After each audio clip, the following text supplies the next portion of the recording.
Welcome to my channel. This is JC Rock and Metal Reviews. My name is John, and today I put something on my community tab not too long ago. I think it was yesterday.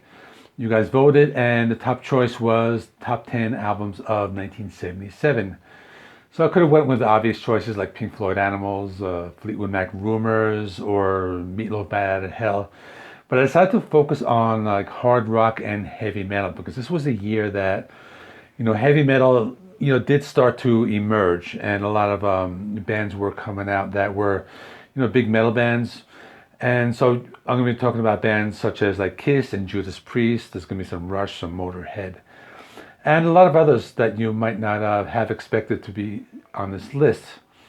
So anyway, I will be just doing it in the same format, in that off-screen format that I did in my last ranking video. And that's it. So I'll just stop by at the end of the video. So let me get right into it. The first album I want to talk about is the debut album by the band Quiet Riot. Many people think that Mental Health was their debut, but they had two albums recorded before that called Quiet Riot and Quiet Riot 2. Now, these albums were only released in Japan, so you can say that Mental Health was the American debut.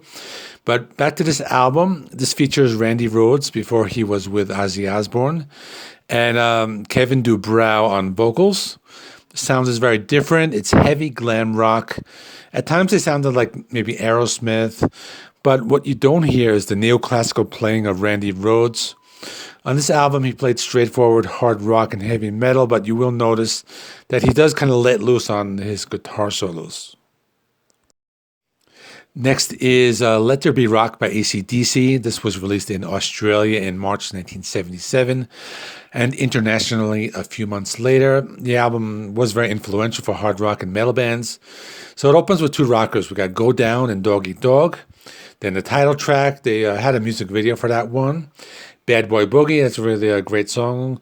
Problem Child, that appears here, and they put it again on the international version of Dirty Deeds Done Dirt Cheap. Overdose, that's a great song. The band Exodus covered it on their Fabulous Disaster album. Hell Ain't a Bad Place to Be, probably my favorite song on the album. I really like the guitar riff on that song. And the album closes out with Whole Lotta Rosie, and that was a song that Guns N' Roses covered on their first EP. So this is one of the best AC/DC albums in my opinion. Next is Sin After Sin by Judas Priest. So this is the album where the band starts to write like heavier songs, but also a few songs that have like a classic rock sound. So some of the heavier songs are Sinner, Starbreaker, and Dissident Aggressor, the latter of which was covered by Slayer on their South of Heaven album.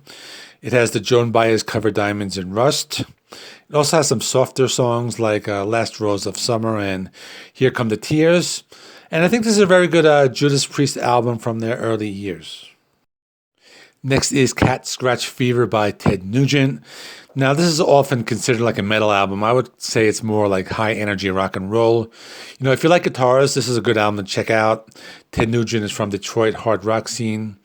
Now, we got the title track, Cat Scratch Fever. That has a really great guitar riff. Another song, Wang Dang Sweet Poom Tang, a heavy rock song, kind of like in the style of like AC/DC, I guess. Live It Up, that's a mid-paced blues rocker, has like a heavy garage rock sound. Working Hard, Playing Hard, it's a cool song, has those galloping guitars and kind of like a psychedelic rock feel. And this is a pretty good album. I do recommend that you check it out. Next is Love Gun by Kiss. This is probably the last of the classic Kiss albums of the 70s.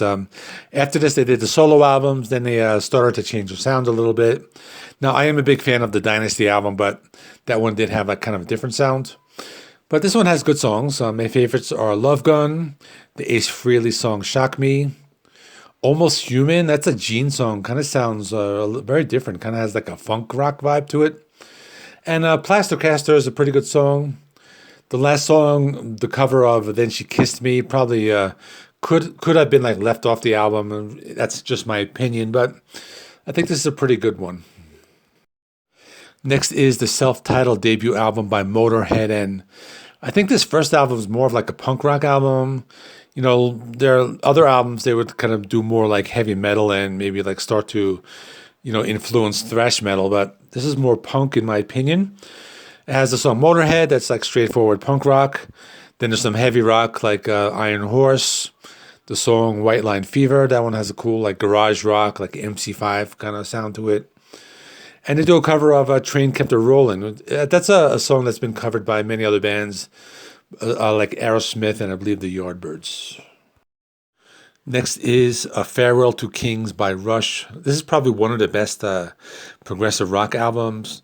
So it has the song A Farewell to Kings. That's kind of starts with like a classical music style intro, but it is like a heavy progressive rock song. They have the 11-minute progressive rock epic Xanadu. I really like that one a lot.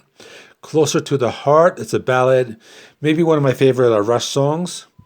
We got Cinderella Man and Madrigal.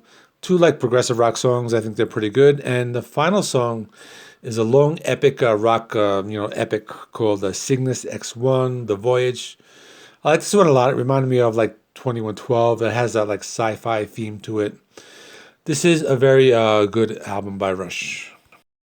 Next is Rock City by Riot. Now Riot is an American heavy metal band. I guess they have a sound similar to like what Judas Priest was doing at the time. So Rock City was their debut album. Their album have like a baby seal as a mascot. I always thought that was strange, but it's a good album. It's short, 30 minutes long. We got some good songs. We got Overdrive, that's like a heavy metal song. Angel, another good song with like heavy guitars and a heavy metal gallop. Tokyo Rose, that's a cool song with like a 70s like hard rock style. And another song I like, Heart of Fire. Slightly heavier and darker sound, maybe like almost like a Sabbath-y kind of riff. And pretty decent album. This is their debut.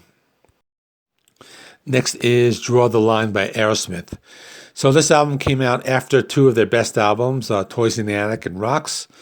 And at this point in their career, the band were like very deep in severe substance abuse problems. So as a result, the album is not really as good as the previous two, but I think it did have some good songs on it. So the title track, Draw the Line, that's a very good song. I used to like playing that on a guitar. I love the guitar riff on that one. Kings and Queens, I really like that one. More of like a laid back type of a ballad. And one of the deeper cuts I like called The Hand That Feeds has a really cool bass line and a pretty cool guitar riff.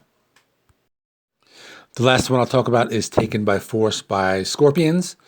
This is one of my favorite Scorpions album. It has Sails of Charon, a really great metal song. It came out in the 70s, really awesome heavy metal riff in this one. Other songs I like, Your Light.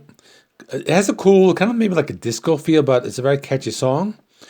He's a Woman, She's a Man is one of their like heaviest songs, and it has these galloping guitars in the intro, has a very fast-paced rhythm.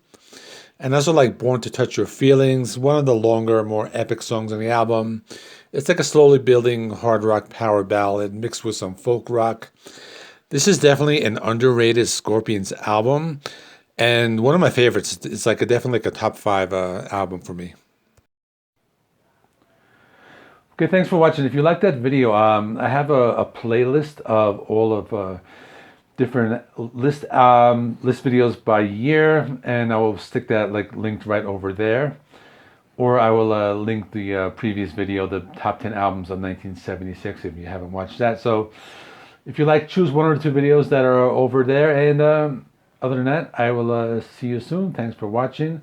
Please remember, like, comment, subscribe, and check out the other videos, and I'll see you all in the next one.